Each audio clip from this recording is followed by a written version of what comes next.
大家好，這裡是樂道中醫播客。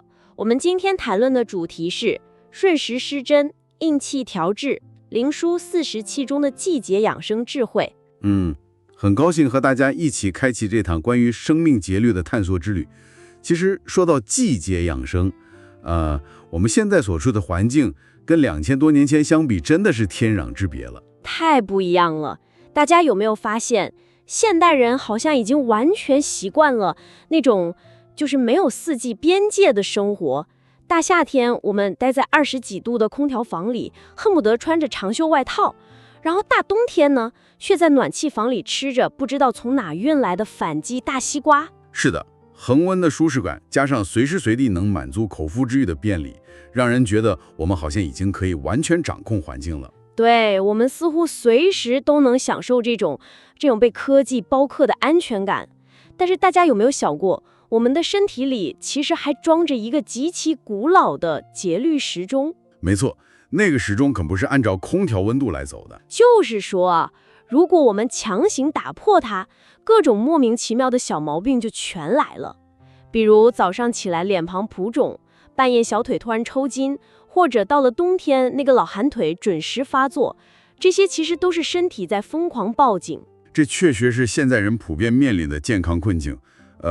其實剛才你提到的這些現象，它涉及到一個非常高階也非常深刻的概念，就是中醫裡的時間生物學。時間生物學？對，或者用現代醫學的詞來說，叫 seasonal biology， 季節性生物節律。早在2000多年前的《靈樞40氣鑑別經典》裡，古人已經把人體氣血的運行軌跡和自然界四季的寒暑變化做了非常深度的綁定。哇，2000多年前就把人體和四季綁定了。是的，今天我們不僅要聊古人順應天時的宏大哲學，還要解碼這套理論背後你絕對想不到的極其超前的外科引流術。等等，中醫還有外科引流術？對，不僅有，還非常系統。而且我們還要聊聊那些立刻就能複刻到大家日常生活裡的健脾飲濕法。你會發現，這些看似深奧的醫道，其實全是我們身體最底層的生理密碼。聽着就特別硬核。那說到氣血和季節的這種呼應，我想請大家先在腦海中想象一個畫面。大家想象一下啊，春天萬物復甦的時候，你身體裡的陽氣就像是剛出土的那種嫩芽，充滿了生發之氣，幾乎是完全浮在你的皮膚表面的。非常生動的比喻。而到了嚴寒的冬天呢，這股陽氣就像是一隻必須冬眠的熊，為了保暖，為了保存實力，它深深地躲進骨縫和臟腑的最深處。也就是說，我們的氣血其實是在身體裡隨着季節玩躲貓貓。玩躲猫貓這個說法很準確，所以這也意味着，不管你是去做針灸、按揉，還是日常的理療，哪怕是你自己在家捏捏肩膀，都必須找準這個躲貓貓的深度。對啊，你得知道熊躲在哪兒嗎？沒錯，歷代醫家在探討四時失治的時候，比如明代的馬識，還有清代的張之聰，他們都明確指出了這其中的氣機出入規律。就是說，春夏兩季，人體的氣機是從內向外生發的，由內而外。對，氣血充盛在表層，所以干預的力度宜淺。針刺的時候，只需要透達皮膚，取那些淺層的絡脈、孫絡就可以了。春風拂面的感覺。是的，而到了秋冬呢，氣機是由外向內收斂的，氣血全藏在了深處。這時候，如果你只在皮膚表面做文章，那是徒勞無功的，必須深刺重按，而且要長時間留針，才能把那只冬眠的熊給叫醒。完全正確。而且最令人驚嘆的是，這套看似充滿古老哲學意味的理論，竟然跟現代環境熱生理學的研究完美重合了。哦，這裡面還有現代科學的印證，快給大家拆解一下。你看啊，在夏天的高溫環境下，我們人體的交感神經張力是自然下降的，這個時候皮膚的血管床會全面擴張。現代科學數據顯示，夏天的時候高達60%的血液，60%？這麼多？對。這60%的血液都會被分流到體表的極淺層來散熱，這在生理層面上可以說是完美解釋了古人說的“夏氣撫越，氣血在表”。原來如此，血液全跑到表面來當散熱器了。沒錯，相反呢，在冬天的寒冷環境下，體表的血管會發生強烈的收縮，血液會迅速回流到深層的肌肉和內臟，去維持核心體溫。這時候體表的微循環其實是處於一個相對缺血的狀態。所以冬天如果你去按摩馆，即使要是只在皮膚表面輕輕的刮刮蹭蹭，其實根本觸及不到氣血真正的蟄伏地帶，對吧？根本觸及不到，而且因為體表缺血，按得太淺還會讓人覺得發冷。說到這兒，為了讓大家更直觀的理解，我給大家打個比方，你可以把我們的身体想象成一座帶中央空調的大樓。这個比喻好。夏天大樓太熱了，系統就會把所有的冷氣管道，也就是血管，向大樓的外牆表面全功率開放，好讓熱量散出去。而到了冬天，外頭冰天雪地的，為了防止大樓內部的核心機房凍壞，系統就會立刻關閉外牆的管道，把所有的暖氣都集中供應給地下室。對，集中保住地下室和核心機房。這就解釋了為什麼冬天按摩必須得力透骨縫，才能讓那些在地下室躲着的血液重新活躍起來。非常精準，必須順應這個管道系統的開合規律。不過這就引出一個問題了。既然冬天我們需要去喚醒深處的氣血，那如果這個大樓的管道系統徹底亂了，甚至出現了嚴重的水管爆裂、地下室大面積積水，古人是怎麼處理的？畢竟他們那時候可沒有超聲波，也沒有現代的外科手術刀。你提到的這個地下室積水，在四時氣裡有一個專門的病名，叫土水。土水，土地的土嗎？對。這可不是我們平時外感風寒引起的那種臉腫，也就是普通的風水。土水完全是因為體內脾胃虛寒，土氣不固，導致水液在身體裡徹底失去控制，也就是地壩塌了，水液泛濫成災。是的，往往表現為極其嚴重的腹水或者深層的組織水腫。面對這種級別的積水，古人的處理手法可以說是展示了中醫深厚且令人震撼的實證精神。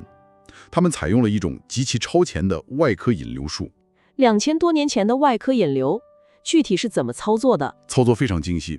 首先，要在環骨穴下方3寸的地方，用一種形似劍鋒的針，古人要皮針，去切開皮膚。直接切開皮膚？對，切開之後，接着插入一種叫做筒的筒狀導管。哇，相當於插個管子進去。沒錯，用這個導管進行反復的抽吸引流，而且最絕的是，古人連引流過程中患者的神態變化都記錄得清清楚楚。都有什麼變化？書理解，如果排液的速度太慢，患者會感到非常煩悶；但如果排液順暢，患者馬上就會趨於安靜。而且，當體內積聚的那些水液被徹底排空之後，局部原本因為水腫而鬆軟無力的肌肉，會呈現一個狀態叫閉堅。閉堅，就是必定變得堅硬、緊實的意思嗎？沒錯，就是說軟組織的張力瞬間恢復了堅實。這其實是組織間隙液體排空後，靜水壓下降帶來的必然生理現象。靜水壓下降？是的。如果我們把古人的這個操作放到現代醫學的語境下來看，它的底層邏輯和現代治療嚴重右心衰竭或者淋巴回流障礙時的皮下穿刺引流術完全一致。天哪，底層邏輯是一模一樣的。完全一樣，都是通過物理導管去打破局部組織間的靜水壓平衡，把淤積在裡面的游離液體強行排出來。打破靜水壓平衡。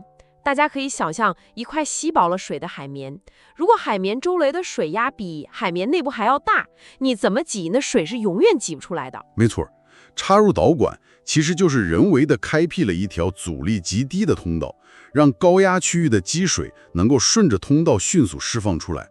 這證明古人不僅清晰地認識到了水液泛濫的物理狀態，而且在外科實操層面實現了極為精準的干預。這真的是令人大跌眼鏡的硬核操作。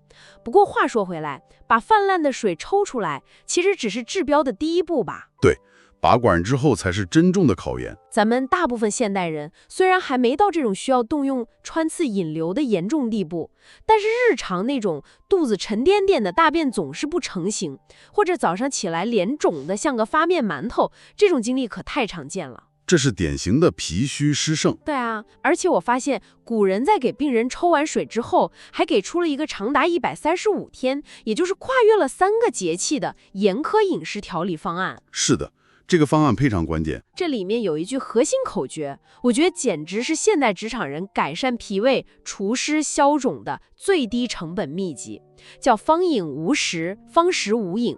給大家通俗的翻譯一下，就是吃飯的時候絕對不喝水，喝水的時候絕對不吃飯。哈哈，這個法則可以說是直擊現代人脾胃痛點的一針見血之法。你平時觀察一下現在的職場人，吃飯的時候左手拿着筷子，右手旁邊絕對配着一杯冰鎮飲料。对，大杯的冰美式或者奶茶，或者就是習慣用大量的湯水去泡飯吃。這種飲食習慣實際上是對脾胃運轉能力的一次大斷電。等等，絕對不能邊吃邊喝。那很多人會有疑問了。比如廣東人吃飯前必須要喝老火靓湯的呀，或者很多人冬天習慣喝點熱湯暖暖胃。難道幾千年流傳下來的飲食文化都在坑我們的脾胃嗎？這個是一個非常好的問題。這裡其實存在一個量與質的界限。方飲無食，並不是說絕對禁止飯桌上出現哪怕一滴液體。那它針對的是什麼？它針對的是現代人那種用大量液體去替代咀嚼，或者用冰飲去猛灌的惡習。你飯前少量喝2口溫熱的清湯，潤潤腸道，這沒問題。但是這和吃飯時猛灌一大杯冰鎮奶茶，或者用大量肉湯把飯泡軟，以至於根本不嚼就直接吞下去，這完全是兩碼事兒。也就是說，關鍵在於不要讓液體喧賓奪主。沒錯。我們可以從現代消化醫學的原理來深度拆解一下。你想啊，當你進食固體食物的時候，你的口腔會分泌大量的唾液澱粉酶，同時你的胃部會分泌高濃度的胃酸，還有各種消化酶，它們都在嚴陣以待，準備腐熟食物。兵力都部署好了。對，如果你在這個最關鍵的時刻大量飲水，尤其是年輕人偏愛的那些冰飲，會發生什麼？肯定就把這些酶給冲淡了呀。是的，它會瞬間稀釋胃酸和消化酶的濃度，就不僅大幅降低了酶的分解活性，還會極大加重胃部的物理排空負擔。更糟糕的是，你剛才提到的湯泡飯，它讓你直接跳過了口腔咀嚼這一關，咕咚一下就咽下去了。對，唾液酶還沒來得及工作，胃經初步粉碎的食物就直接砸進了胃裡。在中醫裡，脾胃屬土，它是負責運化水液和營養的樞紐。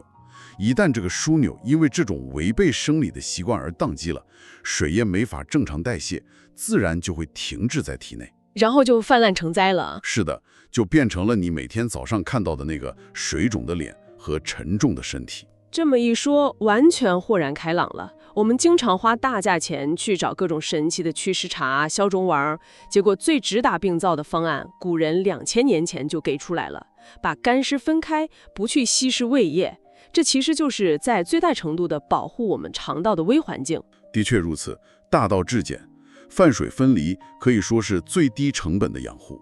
哎，說到身體突然出現狀況，除了脾胃當機帶來的水腫，生活裡還有一個經常在半夜偷襲我們的痛點場景，相信大家絕對都有過這種崩潰體驗啊！什麼場景？就是大半夜睡得正香，突然被小腿抽筋，古人叫轉筋，給硬生生疼醒了。哎，整個人瞬間蜷縮在床上，疼得直冒冷汗。那時候你下意識地去使勁揉那個小腿肚子，結果發現越揉越疼，那個筋繃得像石頭一樣，根本就鬆不開。轉筋發作時的那種劇痛，確實讓人記憶猶新。對於這種突發狀況，四時氣裡是怎麼應對的？針對轉筋，四時氣裡提出了一套非常生猛但極具巧思的急救法則。原話叫“轉筋於陽，治其陽；轉筋於陰，治其陰，皆足次之”。足次之，請特別注意“足次”這個詞。足就是突然、猝不及防的意思。古人會使用一種突如其來的、極其強烈的刺激，有時候甚至是用燒熱的針進行截刺。猝然刺進去，聽着就痛上加痛啊！肌肉都已經抽成一塊石頭了，為什麼還要給它這麼強烈的刺激？我們平常不都覺得抽筋了應該熱敷或者輕柔的拉伸一下嗎？這個大家可以想象一下你的電腦，如果你的電腦突然死機了，風扇狂轉，你怎麼敲鍵盤、滑鼠標都沒用。這時候最快的方法是什麼？最快的方法，直接長按電源键，強制重啟啊！沒錯，抽筋的時候，你的肌肉就像這台徹底死機的電腦。從神經科學的角度來看，抽筋驅使是因為肌肉內的肌梭傳入神經發生了異常放電，導致你的脊髓運動神經元完全失控，指揮着肌肉瘋狂收縮。所以這時候慢條斯理的揉捏，就像是在死機的電腦上徒勞的敲鍵盤嗎？對，毫無作用。而那种突如其來的強烈刺激，就是古人說的足刺，其實就是按下了那個強制重啟的電源鍵。在我們身體裡，這個電源鍵叫做高爾基腱器官。高尔基腱器官，這又是個什麼神奇的開關？它就像是我們肌腱裡的一个張力散石。